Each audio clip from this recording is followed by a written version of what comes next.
Good morning, world. This is Steve Rao, the host of Pod and Roku TV's World Edition. I greet you live from the All-America city of Morrisville in North Carolina, the 8th largest state in this union, and the United States of America. And we, on this show, talk about global affairs, innovation, an increasingly turbulent world, politically, economically. And I'm going to continue to share my insight on AI and ChatGPT. I'm talking a lot about it on local news stations around, and we'll be talking about it on PBS on Friday. With that being said, before we bring in a very special guest, I wanted to just talk real quickly about what's going on in the country and the world. South Carolina passed a 6-week abortion ban. The state Senate yesterday to vote for the ban, with the chamber's 5 female senators, 3 of them Republicans, have been blocking. It will go into effect when the governor signs it in a few weeks. North Carolina followed suit with a 12-week ban, so things are getting harder in the South to get an abortion. Russia has definitely effectively taken control of Bakhmut in eastern Ukraine. This is a setback for the Ukrainians. The city has experienced the longest and bloodiest battle of the war. Russian forces have taken what's left of Bakhmut. What else to know is that Russians fighting on Ukraine's side attacked the Russian region of Belgorod this week. Ron DeSantis is expected to announce his candidacy for presidency of the United States in 2024 today. On Twitter, he's going to be doing it with social media platforms billionaire Elon Musk. They will appear together on Space's Twitter audio chat phone. Musk has been an influential figure in Republican politics. It's very interesting that DeSantis has chosen him to make this important announcement, which will shake up the presidential race. And finally, we pray for the families and victims of Uvalde. 1 year ago, today, 19 children were killed, 2 teachers, when a gunman opened fire on Robb Elementary School.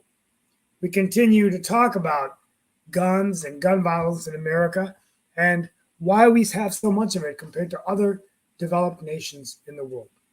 With that being said, let's get started, and we'll have with us today, Mark, if you could bring in our guest and have him introduce himself, would be great. Yeah, I'll bring them in and everything. We've also got Lee Rhodes, but we've got Brad Wetzler. We do know that the month of May is about mental health awareness and all in that space. And I did see that Brad had written a book called Soul of the World, and it is about his journalistic round-the-world quest to heal from addiction and post-traumatic syndrome as well. So definitely, I'd love to hear Brad's stories. Don't want to put words in the gentleman's mouth, so we'll let him hear a little bit about his own story and all in that space. And then, of course, we'll have some questions, both from me as well as from Lee Rhodes and yourself as well. So, Brad, I turn it over to you.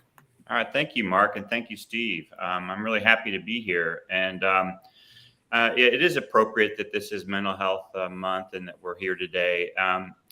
So I published a book in March called Into the Soul of the World, and it's the story of my kind of rise to become a successful journalist and adventure travel writer, and then my descent into depression and addiction. I had an unusual addiction, which was psychiatric drugs, and I'll talk more about that. But I found I was struggling with PTSD and the various symptoms of that, including extreme depression. And at the height of my career, I was writing for the New York Times, GQ, Wired, Travel and Leisure, and places like that. But I was step by step becoming more highly medicated from a psychiatrist that believed I had a certain disorder that I didn't have. And long story short, I ended up taking 23 different pills a day, 23 pills a day, 12 or so different medications for, and the way I kind of come to see it is it's, like I said, as an addiction to try to cope with the PTSD. I grew up in an alcoholic household, and so I didn't drink, and I was not into street drugs. So I found a safe way to numb myself out, and basically ended up losing my career, my marriage, my house, everything to this. Basically went to bed for 5 or 6 years. And then after the suicide of a dear friend, I realized I had to pull myself together, or I wasn't going to make it. And so I began kind of a slow process of really doing the hard work of kind of healing, and that looked like a lot of different ways. It was it involved travel again. Oddly enough, I ended up traveling to Israel and Palestine, and I'd been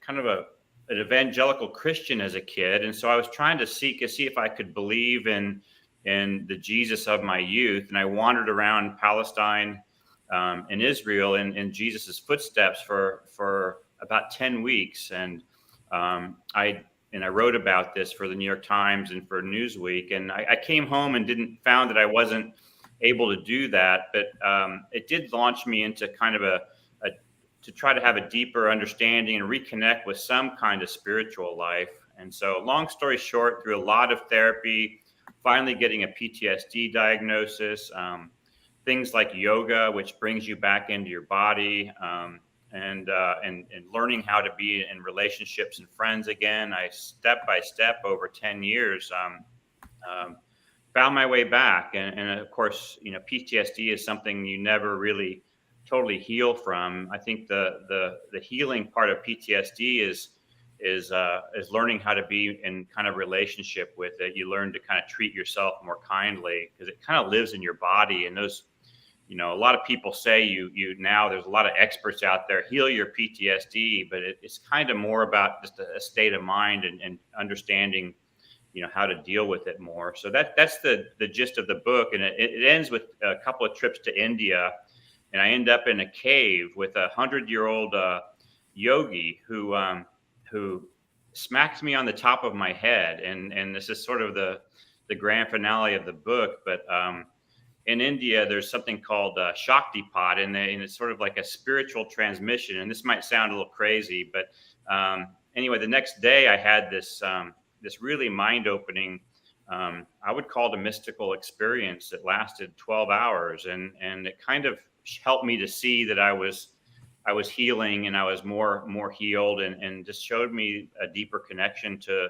the world and the universe. So, and my soul, which I struggle with that word. I'm a person of science and a journalist, and that's part of what the book's about too, is kind of learning to negotiate both, being a person of science and living in the world of facts, but also trying to have a greater understanding of ourselves that maybe transcends, that. So it's kind of a struggle to grapple with these ideas. So, yeah. Okay, along those same lines, I was just wondering, and like I said, I'm going to bring in Lee and Dan Weatherden, and there may be others joining later as well. But I know that in America, there's definitely been this notion of a lot of America and even the West being over-medicated. And you mentioned what happened with you with the psychiatrist and what they were prescribing. But I was just wondering your thoughts about this. Me and Steve are definitely here in North Carolina, which is a pharmaceutical hub of the nation and everything. But I was just wondering your thoughts as one that went through the process. Yeah, I think the way that mental health has been medicalized in the U.S. is a problem. I think it's mental health is a complex thing, and it's not something that, obviously the brain is involved, but psychiatrists really overstepped their expertise, especially back in the early 90s when I was in my 20s. And, there was just this new belief that all these mental illnesses were brain chemistry problems. And of course, brain chemistry plays a role in it, but they had very little understanding of these drugs. They didn't really even know. Things like Prozac, I think, has less than a 50%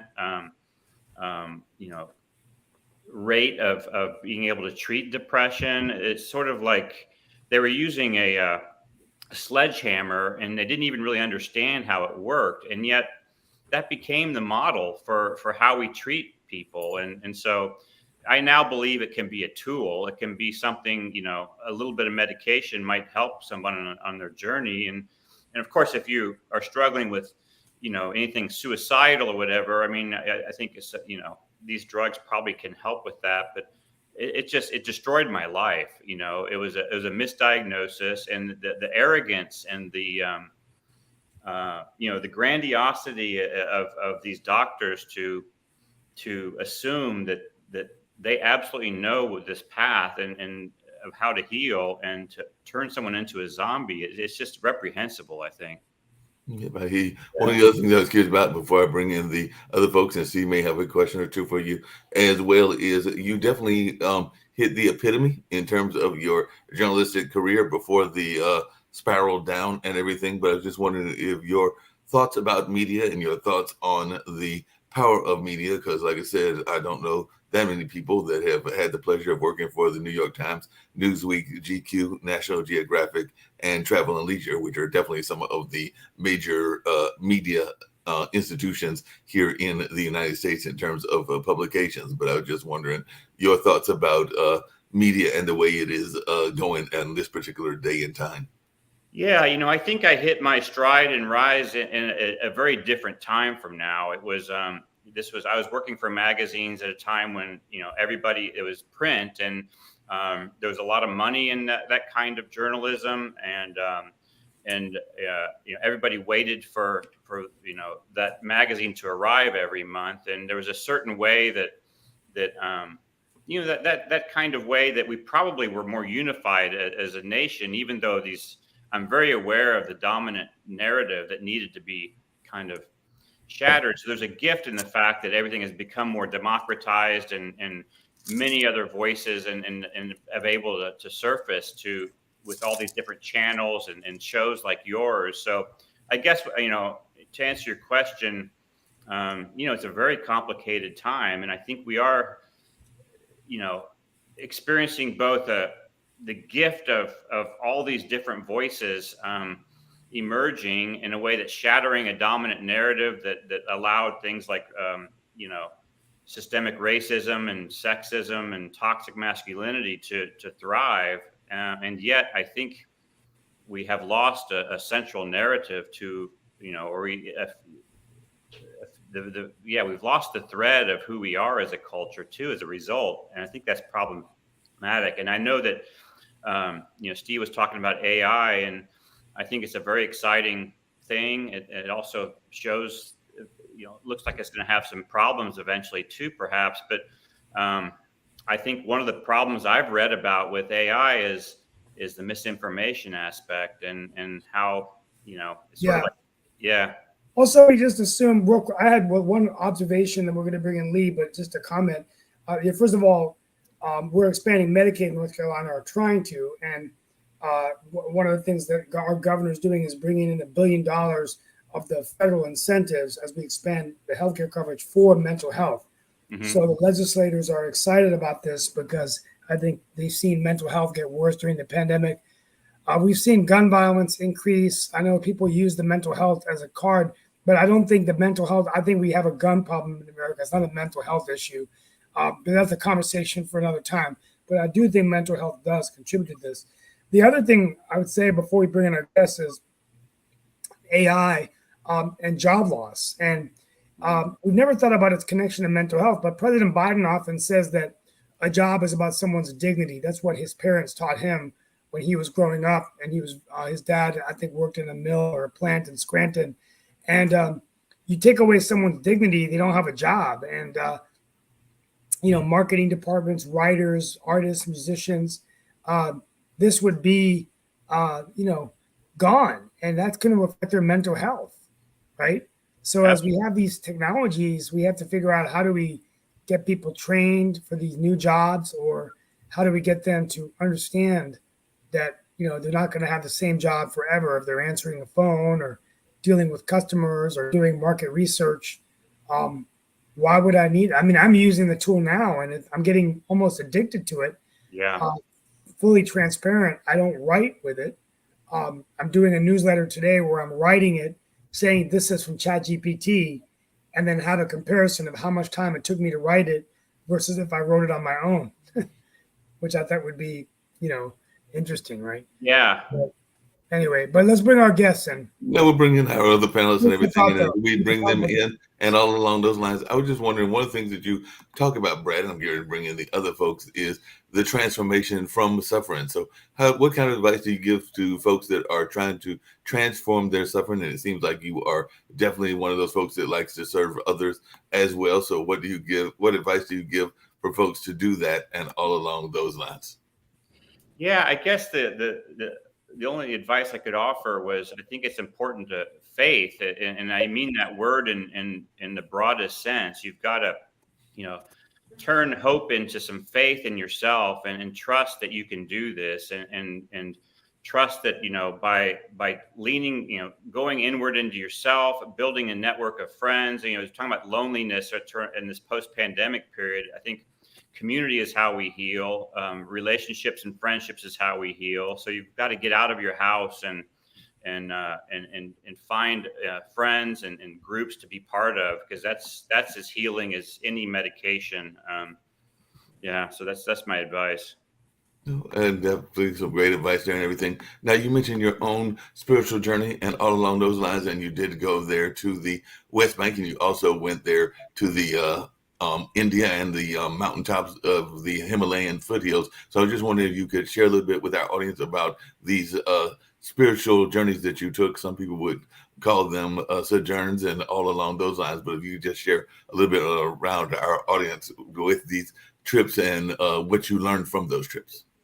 Yeah, I think I was really privileged and fortunate to be a travel writer for so many years. And when I was traveling, even if I was working on a business story, I'd always go to sacred places. I'd go to churches, I'd go to temples, and I just found peace in these places. And so, I think what I really want to say about that is I think we've got to keep preserving our sacred places in the U.S. The natural places, the historic places that have spiritual significance, because I think it does connect us with our past. It connects us with something greater than ourselves, and it reminds us to stay humble and on this journey, and not to I think so many people today are so full of arrogance, and we just got to keep finding a sense of unity and humility to turn things around, both with our own personal mental health and even as a nation, I think.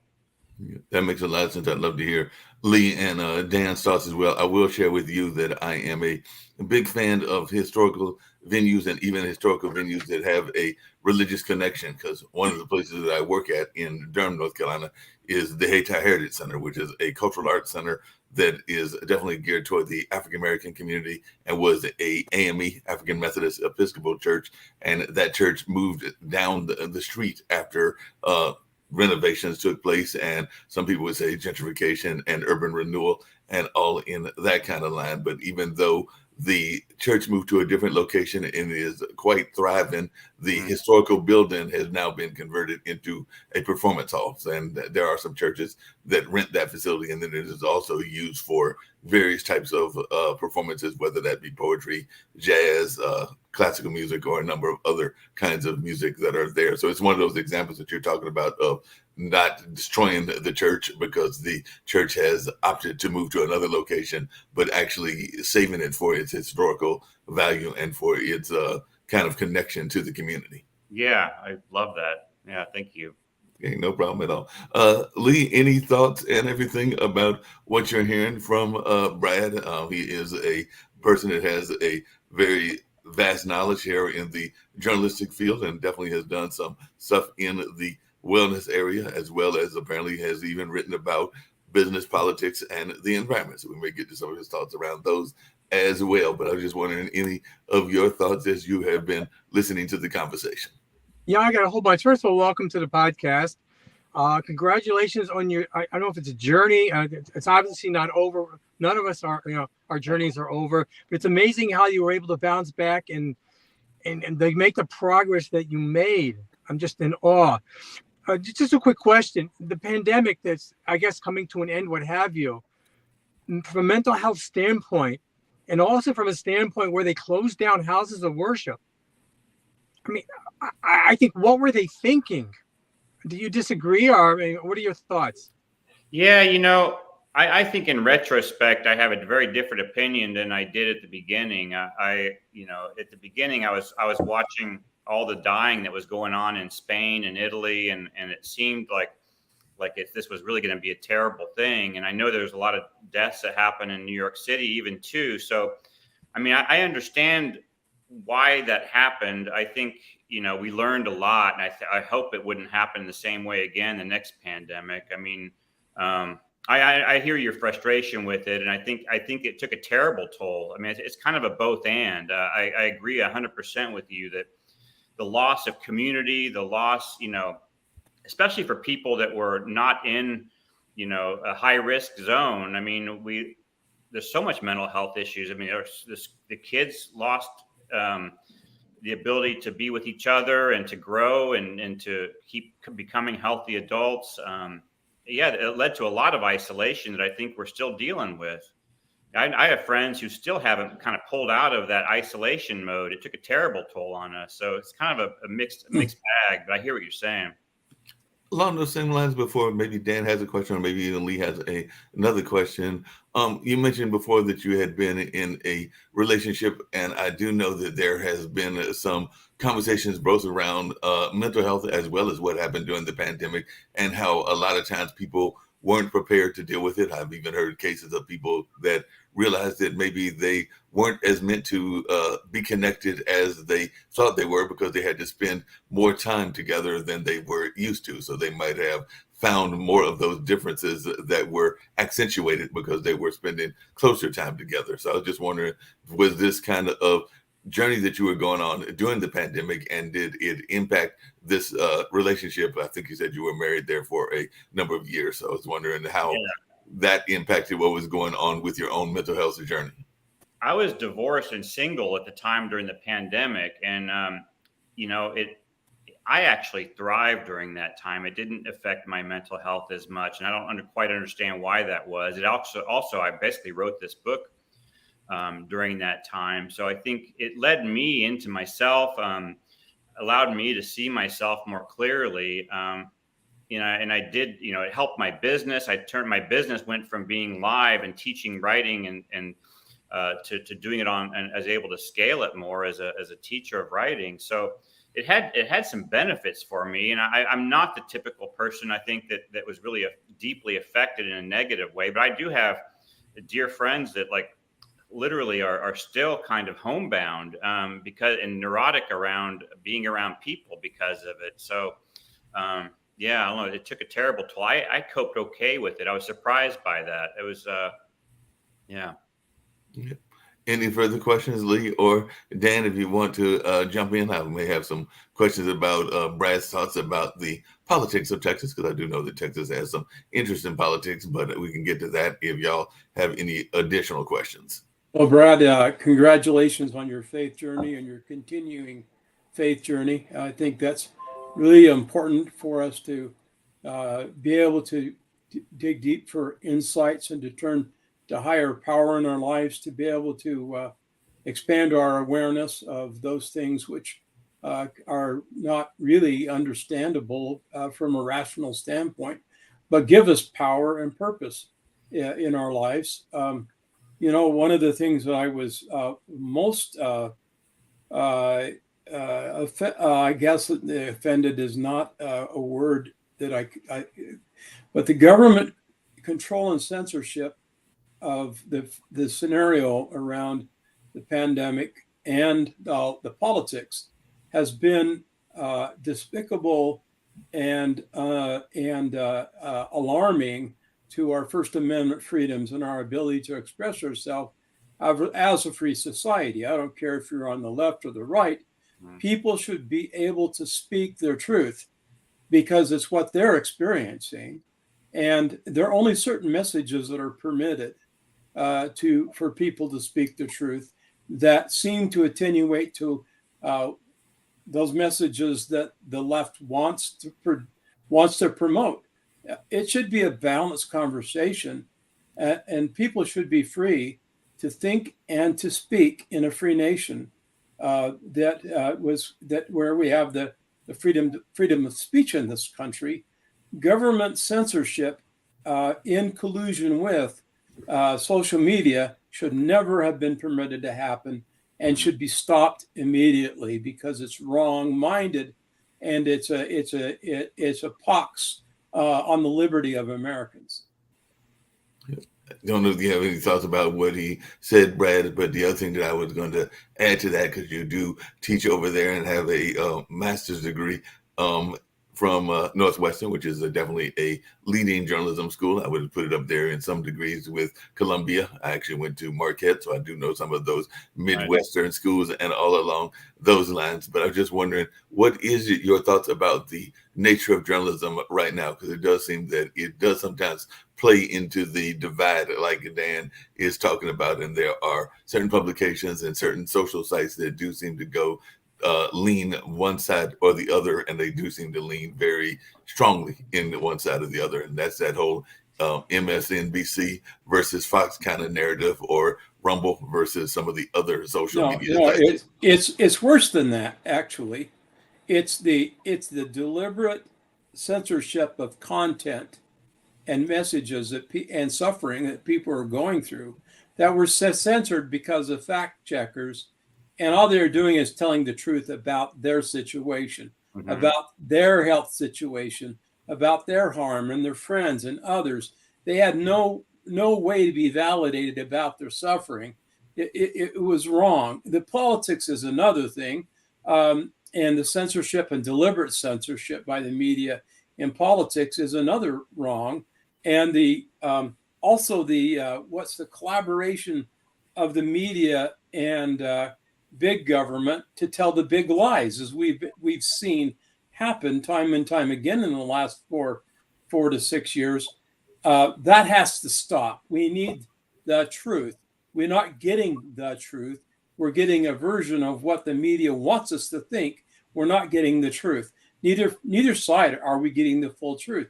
We're getting propaganda. And I guess it's been that way a long time, but the thing that I see that's hopeful is the alternate sources of media now. And so you're able to get more viewpoints, right? Because you can go and see other viewpoints and that kind of thing. But the national conversation has been preempted, and that's wrong. Yeah, love to hear your thoughts about that, Brad, because you do have that journalism background. Like I said, I know that you got the master's degree, and I think you mentioned earlier that you do some teaching as well and all in that space. But what is your thoughts about the narrative for journalism as it's going, particularly as one that has worked with some very prominent publications? Yeah, we're in new territory, and I think we just haven't done a very good, job of understanding how much the internet and social media changed journalism, and how prior to, basically when social media arrived, Congress made a deal with them that they were going to basically not have to fact check anything, and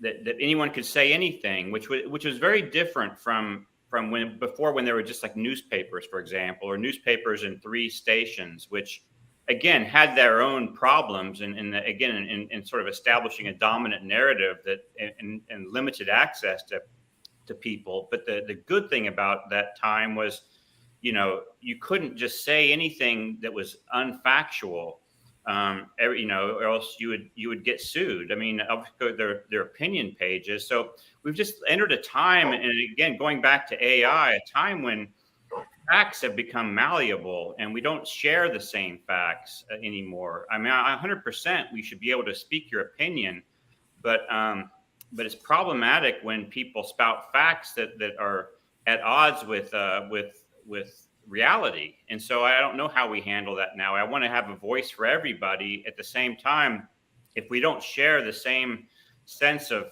facts for example, with the pandemic, how many people died, how much money it cost from a health standpoint. I mean, the pandemic happened. And so, you can have your opinion about whether you should wear masks or whether places should be shut down, but let's all try to agree that there's certain things that are true. And we're just entering a time in history when, we just simply don't share a sense of reality anymore. And that's really deeply problematic.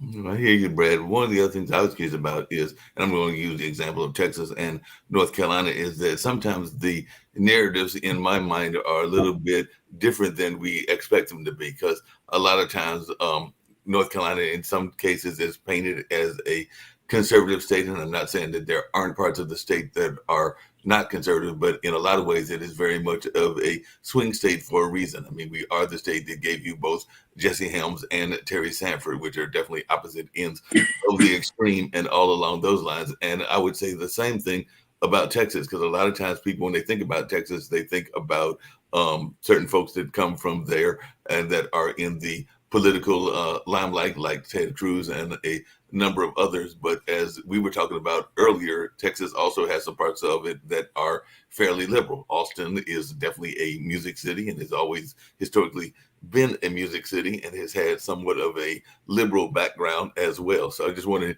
your take on that very vast state that you are now living in. I know that's not your original state, but you've probably had a chance to observe some of the politics and some of the observations of Texas now that you are living there. And I just wondered if you could share some of your thoughts around Austin and what you are seeing about that particular part of the country.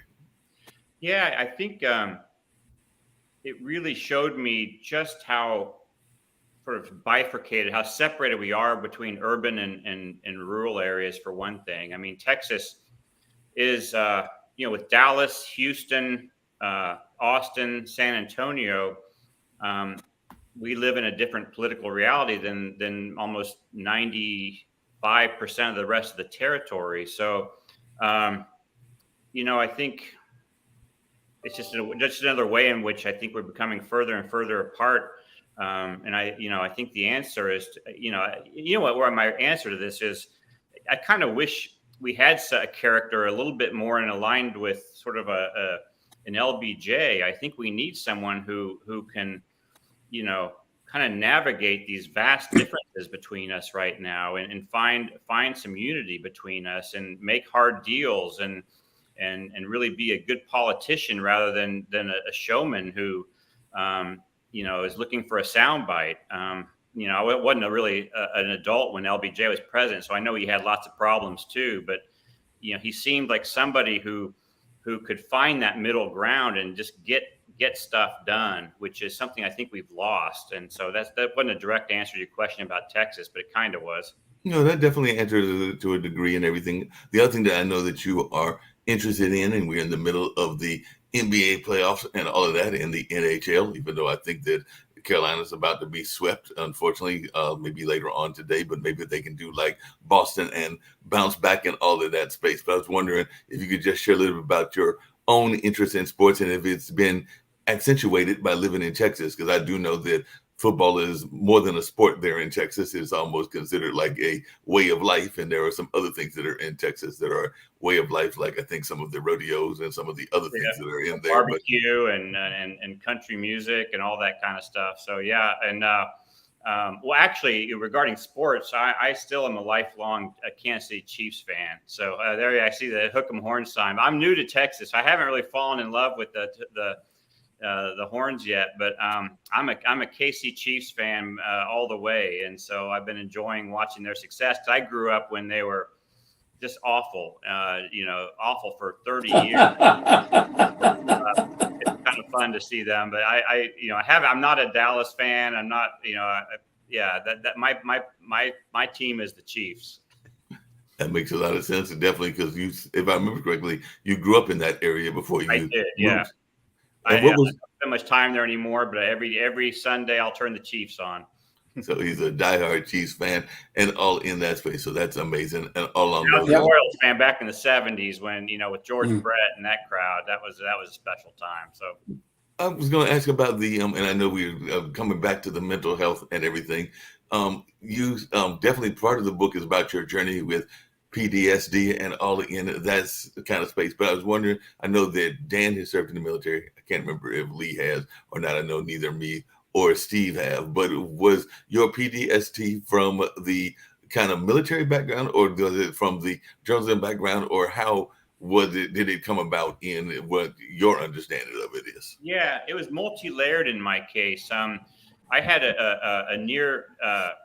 I was in a canoeing accident as a 12-year-old in which I was stranded on a log in the middle of a raging river, um, and that was sort of the first thing that happened to me. But then there's something called complex PTSD, which is childhood PTSD from growing up in addicted families, dysfunctional families, narcissistic families, and it basically is sort of like, instead of one major event, or it's sort of your brain develops in lots of mini traumas and lots of confusion and sort of living in a reality that's different from one that your family is in. And so that's complex trauma, and it might sound milder than like military PTSD, but the type of PTSD that happens in war situations is more healable. In fact, it's there's new techniques, and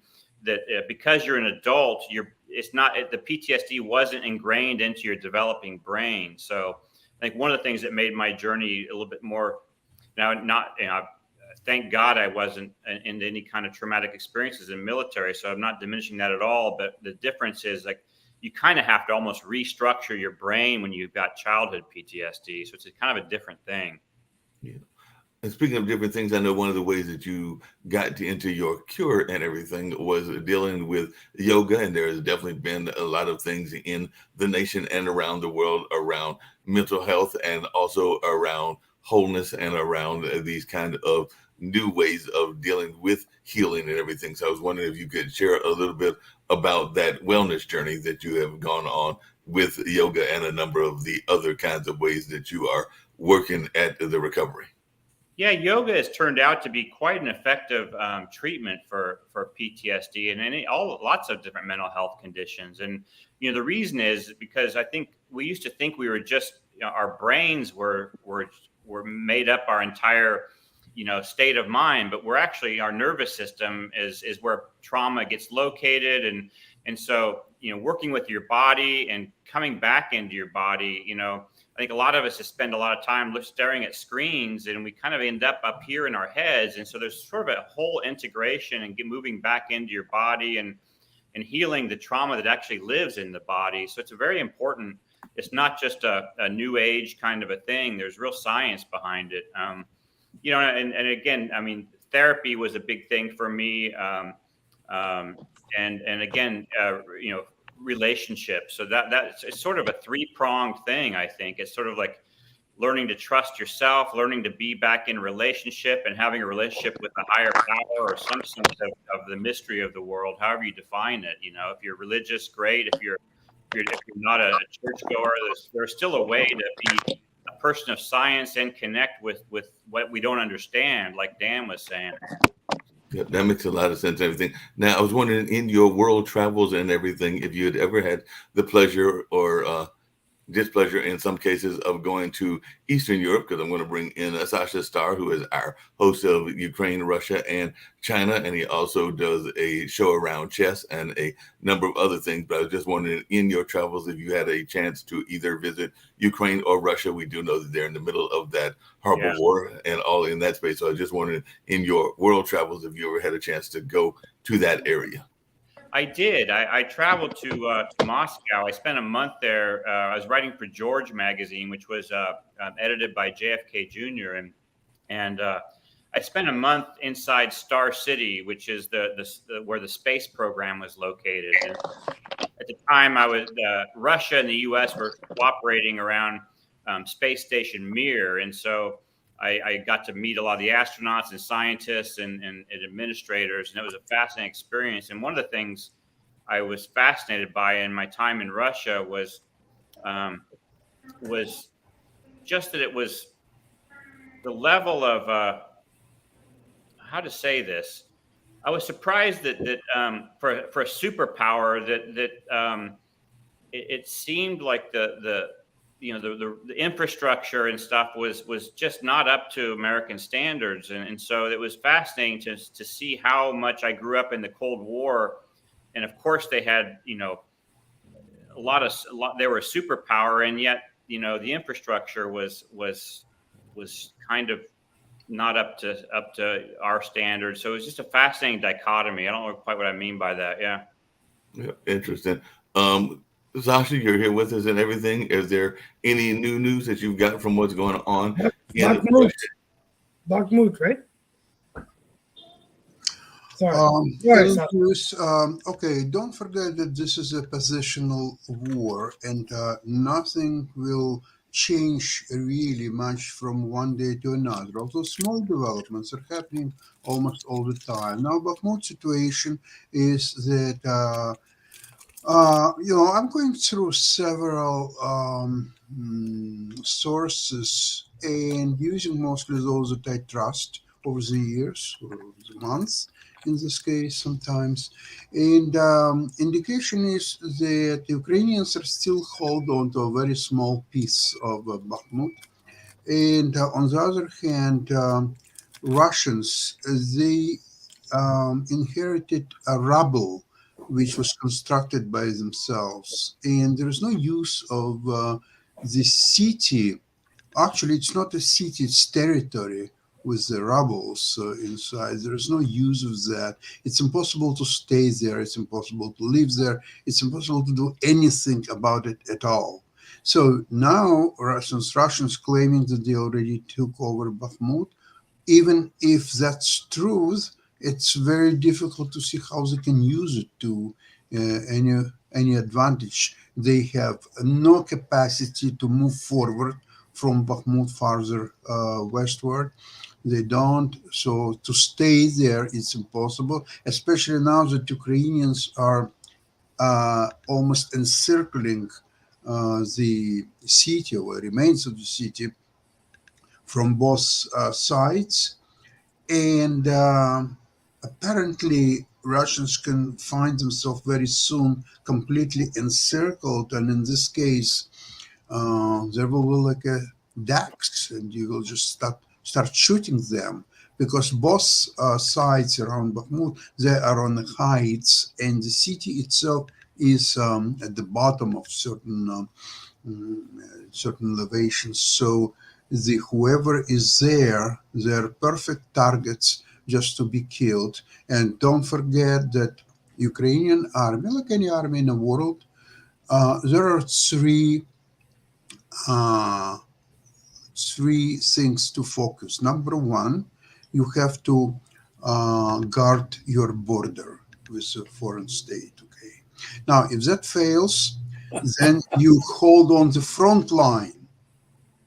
And number three, finally, it's to kill as many enemies as it is possible. Forget about the territories. You don't need territories. If you kill enough enemies, territories will be yours by default. So just continue, kill, and kill. That's all what you have to do. Full stop, period.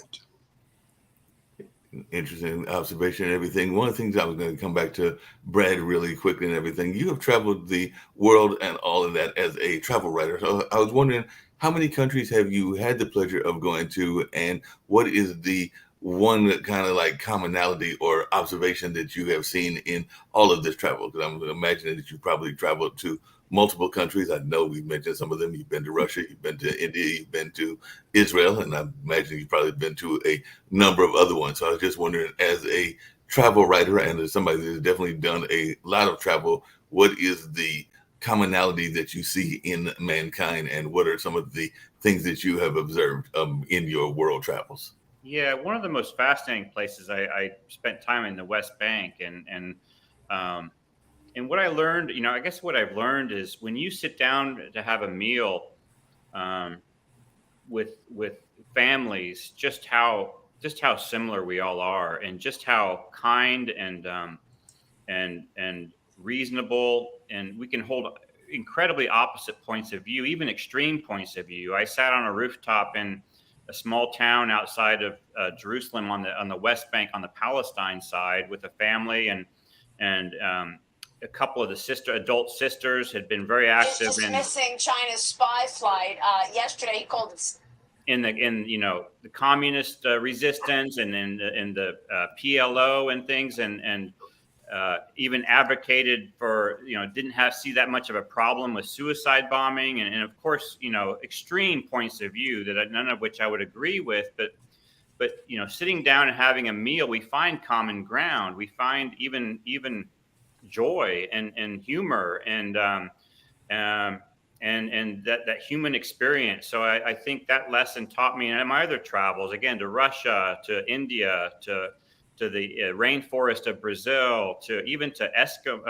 Inuit villages in Greenland, just how much we share in common and how often we forget that. If we can have a meal with someone, we can find some common ground. So it's probably one of the blessings of all the travels I've had. Yeah, getting a global perspective and kind of looking at opportunities that we even have in America that we just take for granted. Quality of life, basic infrastructure, basic services. Things are getting better in countries like India, but I think that it's something that we take for granted, and I think that even our younger generation, I often get irritated by my daughter who says that we're not the greatest country in the world, America, but I still think we are a great country, and there's a lot that we should be grateful for. And but Sasha, you had a point. I would like to have make a distinction between Russian individual people and Russia as a whole country. It's very important to understand that Russians, as many others, could be very pleasant people. They could be cultured. They could be very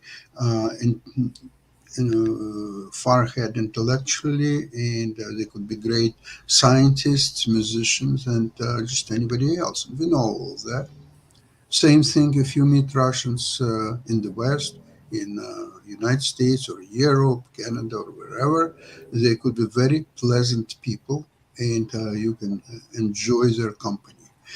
However, Russia as a state was always enemy of the West.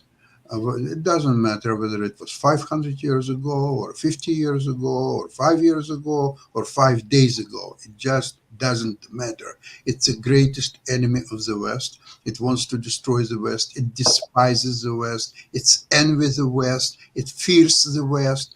And that's engraved in stone. So if you will talk to Russians about cosmos, or you talk about ballet, or you talk about soccer, it's one thing. If you talk about the politics, Russia as a whole country is a very unfriendly, dangerous place, and it has to be reformatted.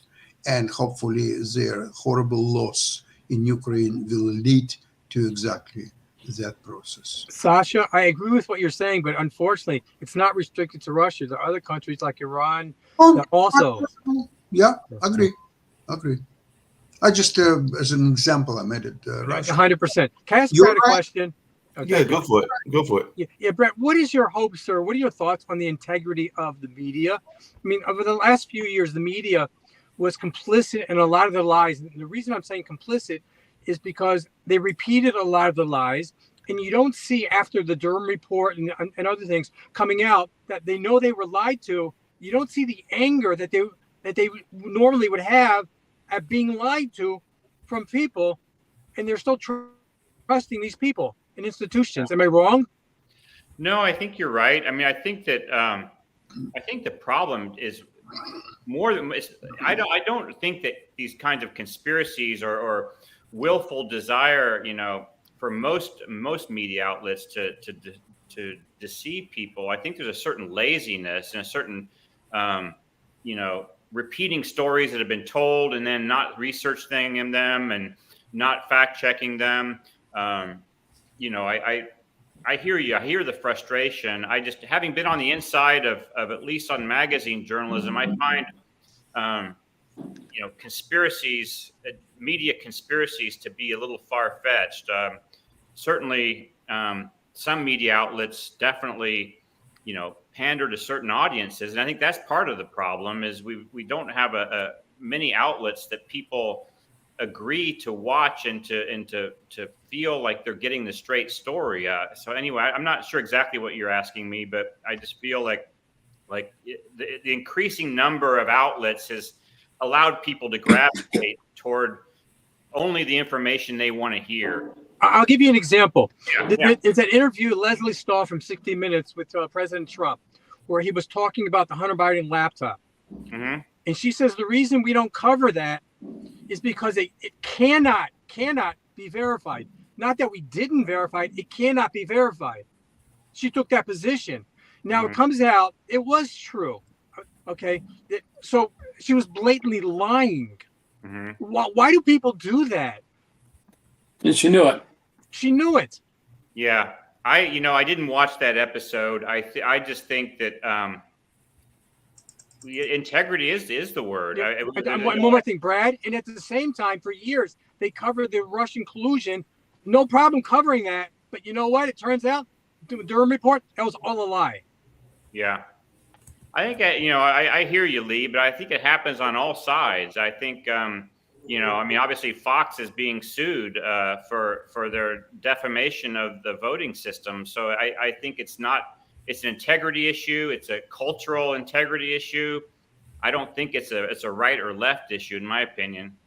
Hey, Brad, along those same lines, I was just wondering. Well, it is. I mean, hold on a second, Dan. Those stories were promulgated by political operatives. Yeah, that might be true and everything. But Dan, hold on. Confuse and defraud the American people. That's what happened. Mm-hmm.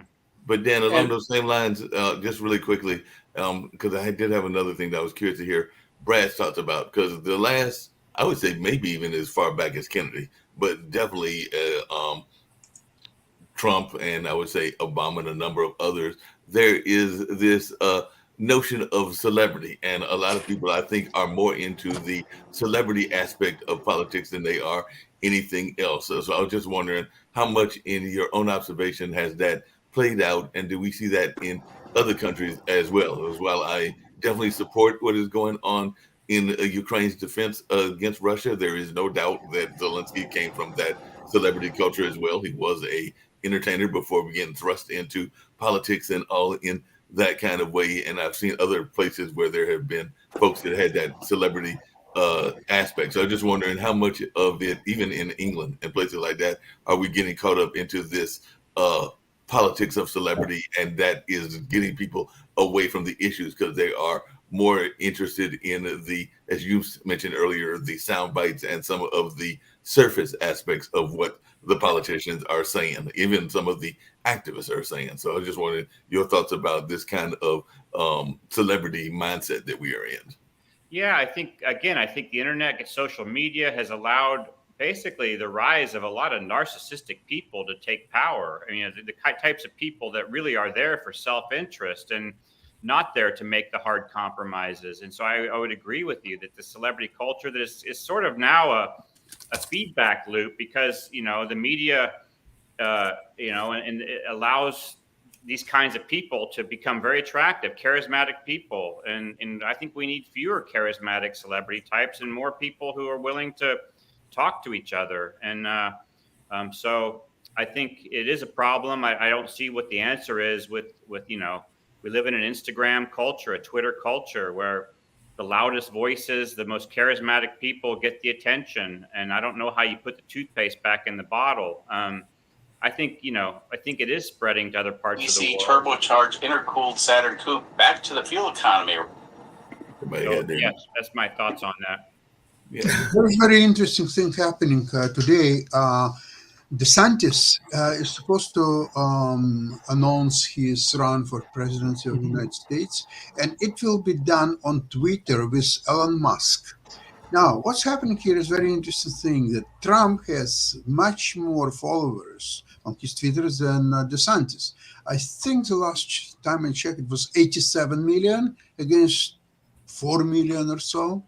But Elon Musk has 127 million followers. So if that will be, whatever DeSantis has to say will be amplified through 127 tweets of Elon Musk, that is taking over Trump quite easily, especially Trump, who is busy now with all these court cases. And one of the trials is set to start on 25th of March next year, right in the middle of primaries and election. But I think the Democrats are just praying and hoping that Trump is the nominee. The more and more as a political analyst, I think it's better for the Democrats for Trump to be the nominee, because I think Biden can beat Trump. And I think that it's why would you want Biden to beat Trump? I mean, why do you want Biden to beat anybody? I think it's a bad idea for either one of those geezers to run. They're both going to hurt the country one way or the other. Trump because of polarization, Biden because he's an absolute idiot. So, I mean, we need fresh blood on both parties. That's what we need. Hey, speaking of fresh blood, and I know we're winding down. Speaking of fresh blood, Brad, one of the things we talked about on one of our shows on Monday and everything today is Wednesday was this notion of a third party, and there are even some people connected to their network that are involved with the no label and everything. But as one that has worked in the journalistic field, what is your thoughts about the option of a third party? And also, really quickly, what are your thoughts, because you kind of alluded to it earlier, about the notion of how our youth are impacting our politics as well? And I know we're winding down on time, but if you could answer those, I'd love to hear your thoughts about third party and the impact of the youth as well. Well, I think, you know, the ideas that come from third party candidates are really useful. I think we are at this point in history such a two-party system that I think third parties can actually, you know, throw the elections into some chaos and can be problematic. But the ideas that come from them, I think, challenge the two parties and ask them to look at other new ways of thinking. So as far as the youth, you know, the young people I know are incredibly bright and desiring. They're very aware of the problems that this country, this world faces with you know, with climate change, with technology, with AI, with all this stuff that's rapidly changing. And you know, I think we should listen to them a bit more. You know, every young generation has has idealistic ways of seeing things, but I think this young generation is facing a real tenuous and future, which our very existence is at peril. And I think it would do us all good to listen a bit more to our young people right now. And, you know, of course, I'll pause there. Okay. Steve, you're going to have a thought and everything. I know we're wrapping up. We got about 2 minutes to go, but I saw you raise your hand. No, I just think that, you know, it's just a very divisive and turbulent time. I want to appreciate Brad for coming in and talking about mental health. I think it's an issue that's affecting all of us, and having a lot of issues in our society, dealing with a lot of issues in our society. And I think we have to address it. So I'm ready to close it out in a minute here. We got 2 minutes to close out, Mark. I'm going to go ahead and close out and head out for the day. But just want to thank you all for being with us today. And I'll be in tomorrow and then out the rest of the week. We'll do our Memorial Day edition probably tomorrow, where we're going to talk a little bit about Memorial Day, Military Appreciation Week. Mark, try to bring in some guests. We're going to go through the wars, talk about the fallen soldiers of our country, and how this is a day where we not only remember those who fell, but look at, you know, the sacrifice that they made and what we as Americans can do to, as President Lincoln said, you know, we can never forget what they did on those fields of Gettysburg, but this nation can only endure if we give ourselves to the causes that they fought and died for.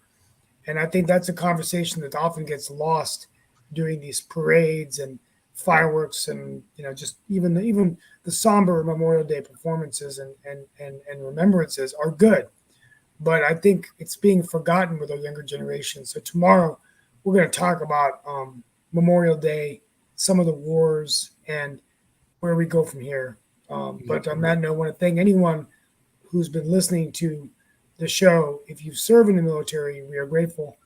If you are a Gold Star family and you've lost a loved one, we are grateful for your loved one sacrifices, and we look forward to talking about this issue tomorrow. As Friday I'll be out, and Monday I'll actually be out. So on Memorial Day, we'll talk about that on that day and everything. Just really quickly, Brad, I know that we're going to go a little bit over and everything, but Brad, can you share where your book can be found at and how folks can get a copy of that book and all along those lines? And I've also got to tease you because you are a travel writer, so I'm sure that you've got to be glad that you can actually get out and travel again, because I imagine it was probably hard being a hybrid travel writer, because I don't think that you can actually get the experience of traveling through a Zoom call. But I could be wrong, and maybe you can do that. But I'm thinking that was hard to do during the time that we were confined. But if you can tell folks how you can be reached, and if you have any thoughts about being a hybrid, meaning part in Zoom and part actual traveling travel writer. Yeah, well, my book's available on Amazon and other outlets, your independent bookstores as well. And I really would love it if you buy this book. And there's a lot in it, a lot of different themes covered. So Amazon or my publisher, Hachette Books, is the place probably to go to get the book. As far as travel, I am so happy to be traveling again. I was in India in February, and I plan to go back to India this fall. So, the Zoom stuff, yeah, it connects us. It allows us to have these kinds of amazing conversations like this. And yes, it's so important to get out, and even to get out, to your local park and just intermingle with other people and get out of your head and out of your comfort zone. So. Well, I definitely appreciate you being on and everything. You're always welcome to come back anytime you're able to come back and all in that space. And Steve, if you've got any last seconds that you want to say before you go on with your have a great day. Happy veteran. Happy day to all of you. And we're Memorial Day tomorrow. Pray for our fallen soldiers, and we'll see you tomorrow. Thank you all so much. Be safe wherever you are. Thank you, Brad. God bless. God bless. Thank you.